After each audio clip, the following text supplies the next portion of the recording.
E aí, gente, bom, tudo bom? Enfim, no vídeo de hoje a gente vai estar resolvendo quem? Vai estar resolvendo o terceiro exercício aqui daquela sagazinha de movimento circular e dinâmica. A gente resolveu dois na aulazinha digital e hoje, como vocês estão vendo aqui embaixo, eita, a aula vai ser em slide no Canva, porque eu tô sem minha mesa digitalizadora, então não vai dar pra escrever bonitinho, mas assim, conteúdo vai estar no mesmo nível. Então, né, não tem por que não assistir. Eu vou passando aqui os slides e vai estar resolvido, né? Eu já resolvi tudo, só vou comentando por cima o que eu vou estar fazendo. Então, qual que é o exercício? É o 3. Então, o que ele está falando? É essa figura 4 aqui, onde tem uma bolinha amarrada a dois fios. Esses fios formam um ângulo em uma haste que está girando. Nessa haste tem comprimento H. E ele pergunta, calcule as tensões no fio superior e inferior e para que valor de W, ou seja, da velocidade angular, o fio inferior, o de baixo aqui, ficaria frouxo, tá? Ela é uma questão um pouquinho mais difícil do que a 2, né? Tem um pouquinho mais de cálculo. E tem essa parte aqui, ó, de para que valor de W o fio inferior ficaria frouxo, né? Você tem que ter uma pegada ali, você tem que ter uma sacada meio não trivial, mas até meio que trivial. Enfim, vamos começar, né? Eu ampliei a figura aqui, se tiver ruim de ver, é o que está acontecendo nela, beleza? Então, né, eu vou chamar essa corda de cima aqui de T1, né? A corda 1 e a corda de baixo, né, T2. Por quê? Porque assim. E agora eu desenho um diagrama de forças que está agindo na bolinha. Quem que está agindo na bolinha? T1, né? T1 fazendo uma tensão para cima e a T2 fazendo essa tensão para baixo, né? Nessa corda aqui. Esse aqui é o diagrama da nossa bolinha. Se eu pegar a figura que a gente tem lá no começo e fizer e colocar eixos nele, então eu tenho aqui o eixo X, essa linha pontilhada de vermelho na horizontal, e o eixo Y aqui, a vermelha na vertical, né? Se eu estender as cordas, os fios que estão tensionados, eu vou ter o quê? Eu vou ter esses ângulos, né? Tem duas paralelas aqui, que é a barra e o eixo Y cortados por essa transversal. Então esse ângulo aqui, ó, esse Azinho que eu botei é o mesmo que esse alfa. E o mesmo caso aqui para esse θ. Esse θ é igual a esse θ, certo? Então a gente pode esticar essa figura para o nosso diagraminha de forças da nossa bolinha, né? A gente vai ter o ângulo alfa aqui e o ângulo θ aqui. Só que mesmo assim, com esses ângulos aqui, fica difícil você calcular quem que é a componente em Y da T1, quem que é a componente X, enfim. Então, o que dá para fazer? Né? A gente tem essa figura, só que a gente tem ângulos opostos pelo vértice, ou seja, essa linha aqui, ó, que está fazendo esse vértice, suponha que tem um ponto aqui no meio. Essa linha, né, esse ângulo, ele é oposto pelo vértice a esse ângulo aqui, então eles são iguais. O mesmo caso para aqui, então eu posso botar esse θ aqui e esse alfa aqui, certo?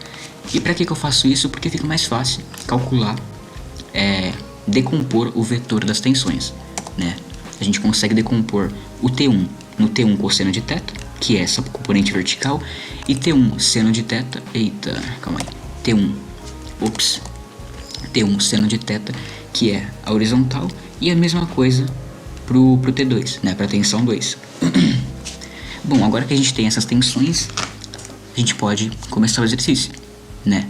Note, a bolinha não está se movendo verticalmente, ou seja, a força em Y, né, a força que ele faz, a força resultante no eixo Y, né, nesse eixo de cima aqui, ela é zero, né, porque a bolinha não está se movimentando, não está acelerando nessa direção.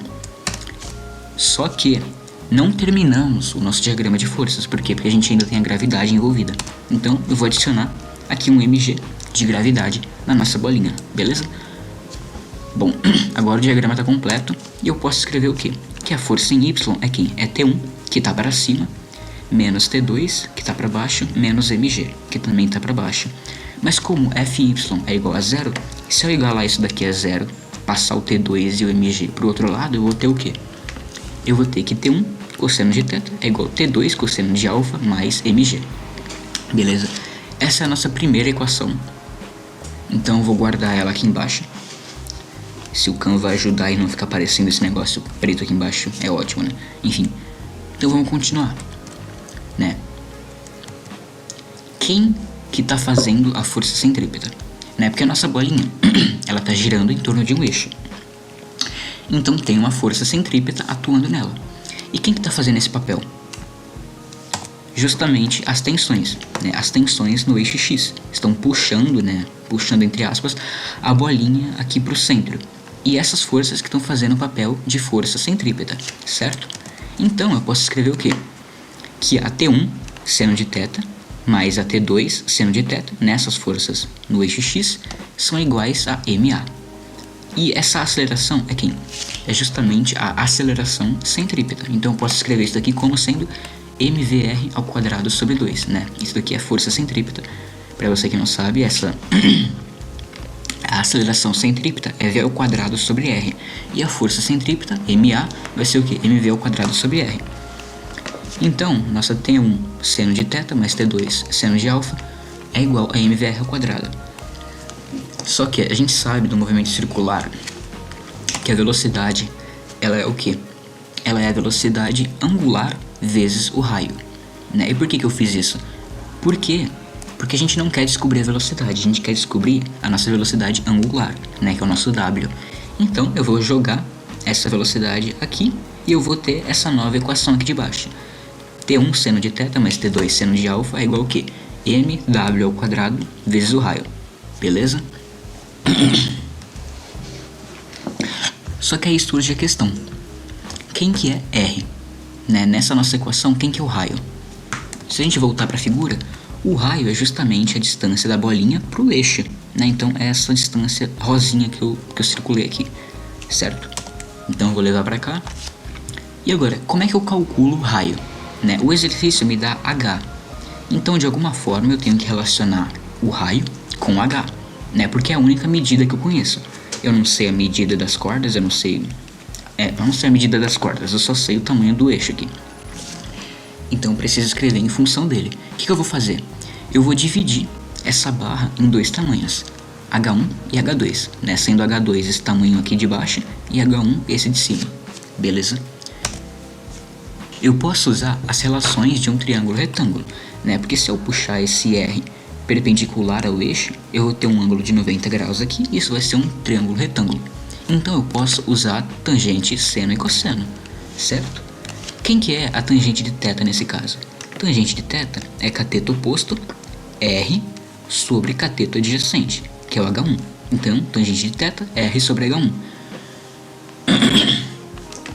E o mesmo para tangente de alfa. Tangente de alfa, cateto oposto R sobre cateto adjacente, H2, certo?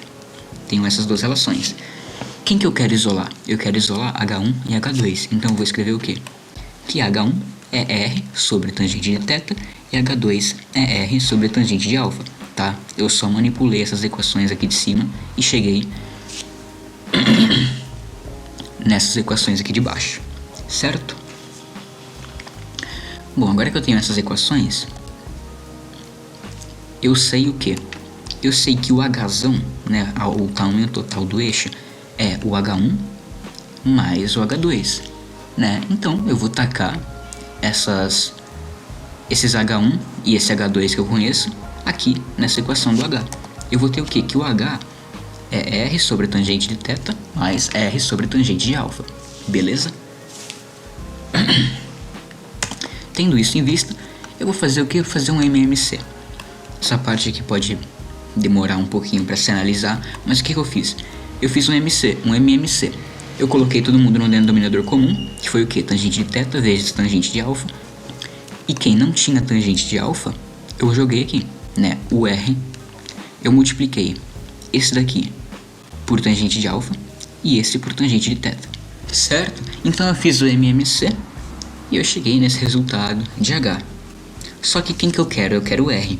Então, eu vou jogar tudo pro outro lado e deixar só o R isolado, né? Se você quiser pausar para ver como é que eu fiz isso, eu só multipliquei os dois lados por tangente de θ vezes tangente de alfa, botei o R em evidência aqui em cima e passei essa soma dividindo, beleza?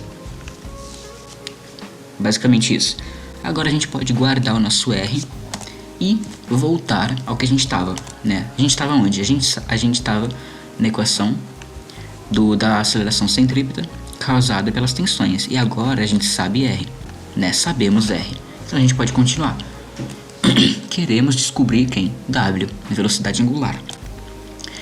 Se eu isolar o W nessa equação, eu vou ter o quê?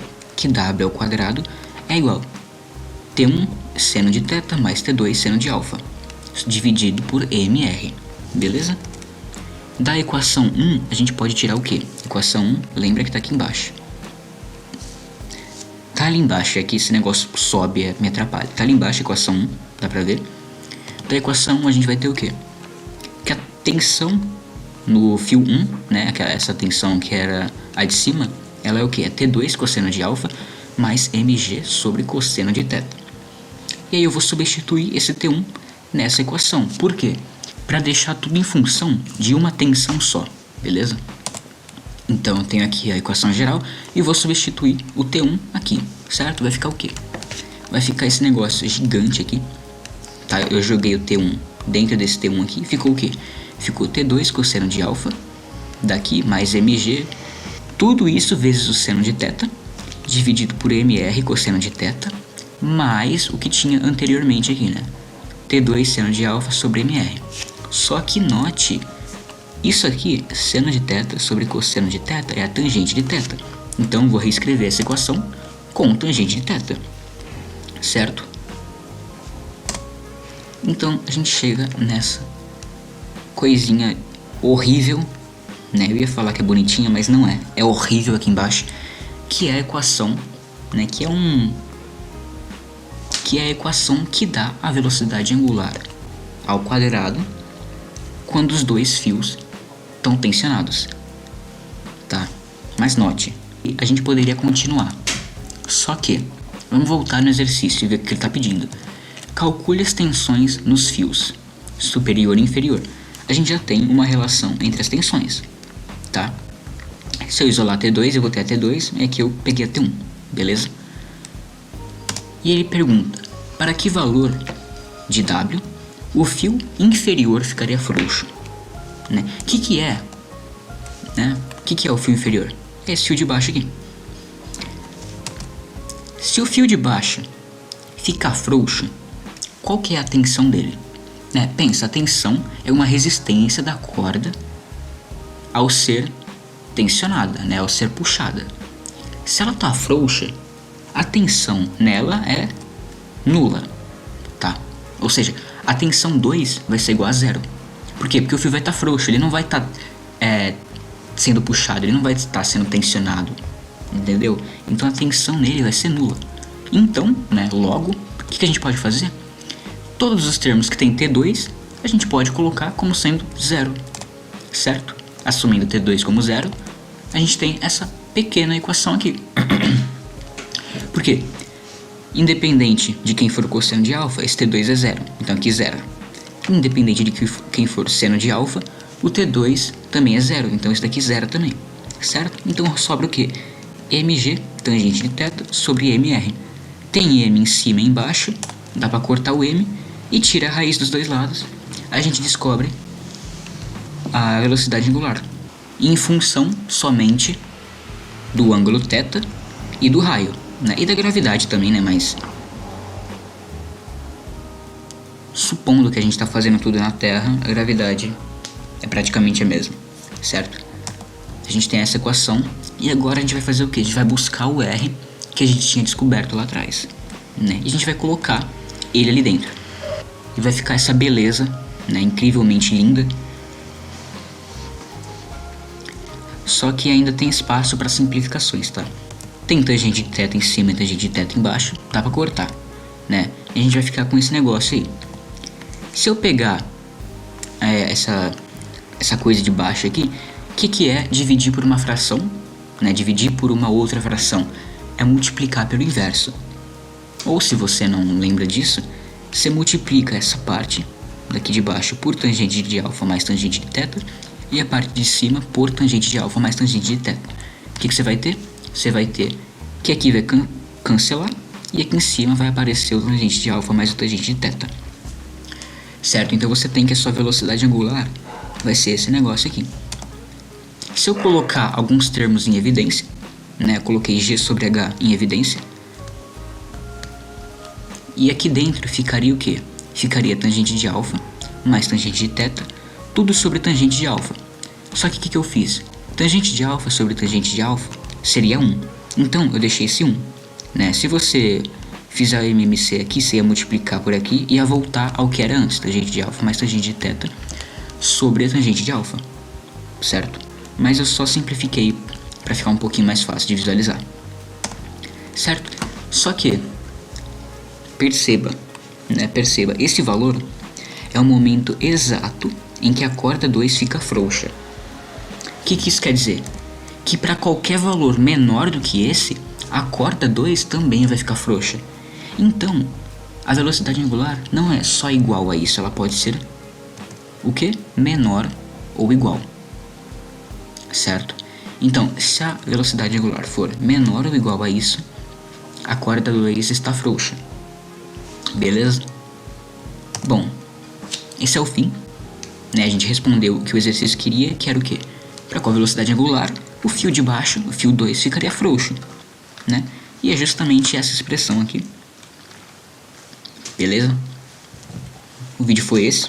Espero que vocês tenham gostado. Não consegui fazer na luzinha porque eu tô sem mesa, mas enfim. É isso aí, acho que ficou claro. Talvez eu tenha falado um pouquinho rápido demais, talvez sim, talvez não, mas já foi, né? Não é hora de chorar pelo leite derramado, tá? Bom, é isso. Até o próximo. Acho que o próximo já vai ser na luzinha, mas falou.